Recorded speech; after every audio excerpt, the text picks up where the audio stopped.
দেশে একটা অস্বস্তিকর অবস্থা বিরাজ করছে, একটা ডিসকমফোর্ট সর্বত্র, এবং এক ধরনের ডিসকমফোর্ট না, মানুষের মধ্যে শুধু অস্বস্তি নয়, শুধু একটা অনিশ্চয়তা বিরাজ করছে।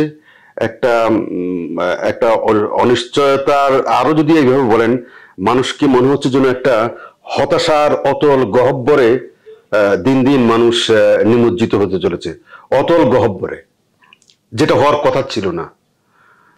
তো সেটাকে যদি আপনারা তুলনা করেন, আমি আরো যদি এভাবে বলি যে দেখেন, এরকম একটা পর্বত সম আশা আকাঙ্ক্ষা নিয়ে সাধারণ মানুষের মধ্যে একটা আশা, উদ্দীপনা, একটা স্বপ্নের মানুষ জাল বুনছিল। এই ইমিডিয়েট পাস্ট স্বৈরাচারী সরকারের পতনের পরে মানুষ ভাবছিল যে তারা পুরাতন আর কিছু দেখবে না। তারা দেখছিল যে বাংলাদেশের রাজনীতিতে যে প্র্যাকটিস হচ্ছিল, এই পুরাতন যে চর্চা হচ্ছিল, এই চর্চাগুলো আর দেখবে না।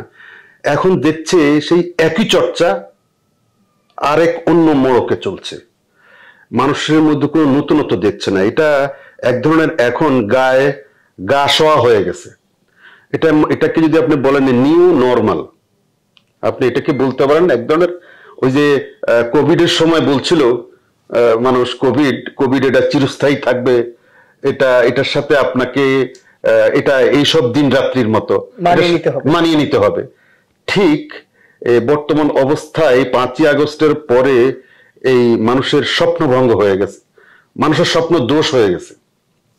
এই স্বপ্ন দোষ হওয়ার কারণে আজকে এখন এই প্রচুর হতাশার মধ্যে নিমজ্জিত হয়ে মানুষ মনে হয় ভবিষ্যতে এমন হবে যে মানুষ আর স্বপ্ন দেখবে না, স্বপ্ন দেখতে চাইবে না।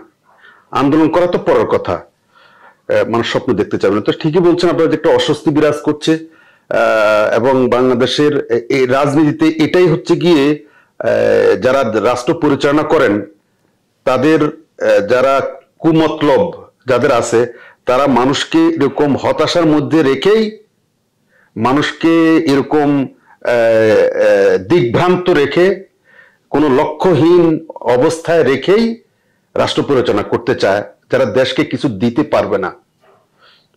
এটা তাদের সেই অবস্থা কিনা আমি জানি না, তবে অবস্থা দিচ্ছে সেটাই মনে হচ্ছে। ওই যে একজন বিখ্যাত উপন্যাসিকের ভাষায় বলতে হয় যে গহুর আলীর পথ জানা নেই, আমাদের এখন পথ জানা নেই। মানে রাজনীতিবিদরাও বুঝতে পারছেন না। দেখেন, সমস্ত মেইন স্ট্রিম রাজনৈতিক দলগুলো, আওয়ামী লীগ, বিএনপি, আওয়ামী লীগ তো এখন নাই, বিএনপি বলেন বা ক্রিয়াশীল যত রাজনৈতিক দল আছে, সবাই ভাবছে হচ্ছেটা কি, মানে এটার আগা মাথা গোড়া, তারপরে গতিমুখ, এটার আদ্যপান্ত কোনো কিছু খুঁজে পাচ্ছে না, এবং কোনো ব্যাকরণ খুঁজে পাচ্ছে না, ব্যাকরণ ছাড়াই চলছে। এখন কেন চলছে, কি চলছে, এবং রাষ্ট্র কে চালায়, পাওয়ার হাউস কোথায়, রাষ্ট্রের পাওয়ার হাউস কোথায়? সুশীল সমাজরাই যদি রাষ্ট্র চালাবে, তাহলে এই সুশীল সমাজরা কোন সুশীল সমাজ? মানুষ রীতিমতো ইলিউশনের মধ্যে আছে, ধোকার মধ্যে আছে, এবং একটা মানে কল্পনার জগতে। অনেকে বলে না যে ওই যে পাগলের সুখ মনে মনে, এখন কিছু লোক এই মনে মনে সুখটা পাচ্ছে, কিন্তু বাস্তবিক অর্থে দেখে নাই।